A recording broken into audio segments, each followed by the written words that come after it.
Hai, Assalamualaikum warahmatullahi wabarakatuh. Perkenalkan, nama saya Rananda Salih Ainaya, biasa dipanggil Rananda.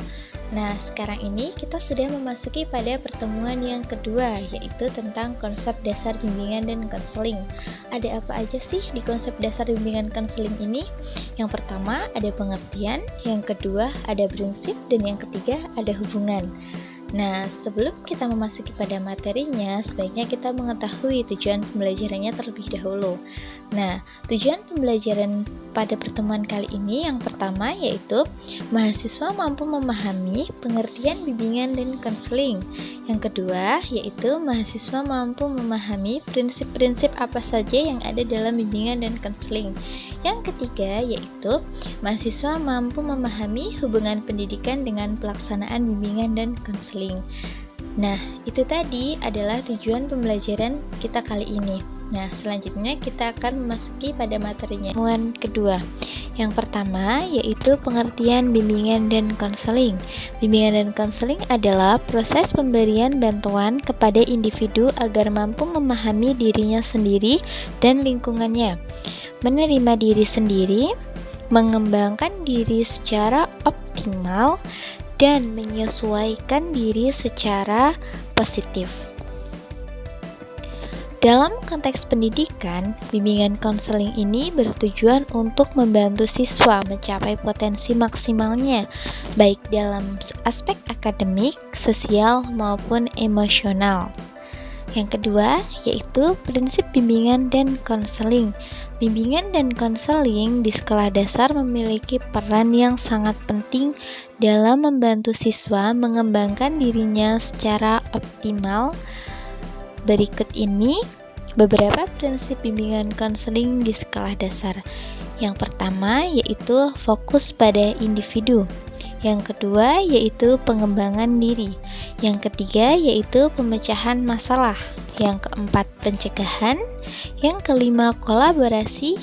Dan yang keenam yaitu berbasis proses. Nah, fokus pada individu. Setiap siswa memiliki karakteristik dan kebutuhan yang berbeda-beda. Oleh karena itu, bimbingan konseling di sekolah dasar harus bersifat individualistik. Artinya, program dan layanan yang diberikan harus disesuaikan dengan karakteristik masing-masing dari siswa. Yang kedua, pengembangan diri. Bimbingan konseling di sekolah dasar bertujuan membantu siswa memahami dirinya sendiri, baik dari segi kelebihan, kekurangan, minat, bakat, maupun nilai-nilai yang diyakini. Dengan memahami diri sendiri, siswa dapat mengembangkan potensi yang dimilikinya. Yang ketiga, yaitu pemecahan masalah. Siswa di sekolah dasar seringkali menghadapi berbagai permasalahan, baik yang berkaitan dengan belajar, pergaulan, maupun juga emosi. Bimbingan konseling ini memberikan siswa keterampilan untuk menghadapi dan menyelesaikan masalah-masalah tersebut secara mandiri oleh siswanya sendiri. Yang keempat yaitu pencegahan. Bimbingan konseling tidak hanya bersifat reaktif atau menangani masalah yang sudah terjadi, tetapi juga proaktif, yaitu mencegah terjadinya masalah. Misalnya, melalui kegiatan-kegiatan kelompok, siswa diajarkan cara berinteraksi secara positif dengan teman sebaya sehingga dapat mencegah terjadinya konflik. Yang kelima yaitu kolaborasi. Bimbingan konseling di sekolah dasar melibatkan berbagai pihak seperti guru, orang tua, dan konselor. Kolaborasi antara ketiga pihak ini sangat penting untuk menciptakan lingkungan yang kondusif bagi pertumbuhan dan perkembangan siswa. Dan yang keenam yaitu berbasis proses. Perubahan perilaku tidak terjadi dalam waktu singkat. Bimbingan konseling di sekolah dasar merupakan proses yang berkelanjutan. Perubahan yang diharapkan terjadi secara bertahap melalui berbagai kegiatan dan intervensi yang dilakukan.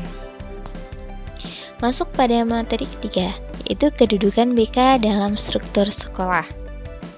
Bimbingan dan konseling atau BK di sekolah dasar memiliki kedudukan yang sangat strategis. Berikut beberapa kedudukan bimbingan dan konseling dalam struktur sekolah.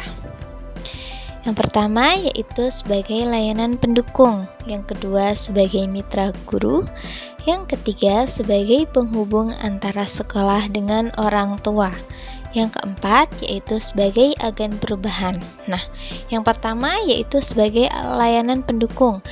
BK atau bimbingan konseling merupakan layanan pendukung yang melengkapi kegiatan pembelajaran di kelas.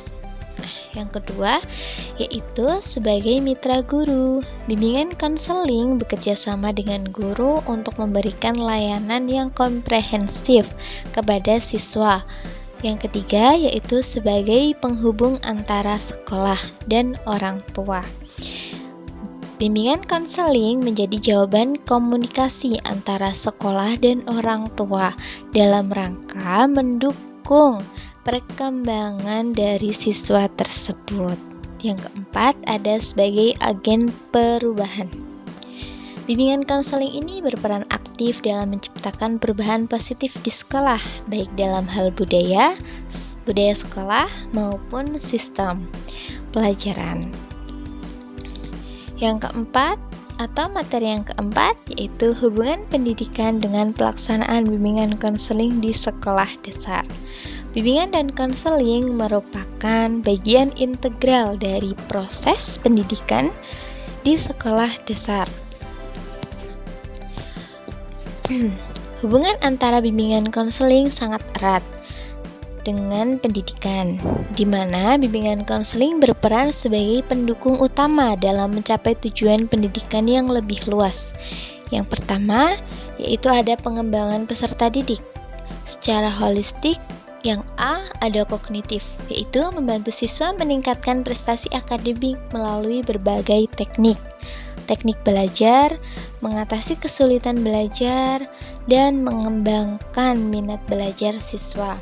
Yang B, ada efektif, yaitu membantu siswa mengembangkan emosi yang sehat, membangun hubungan sosial yang positif, dan meningkatkan kepercayaan diri siswa.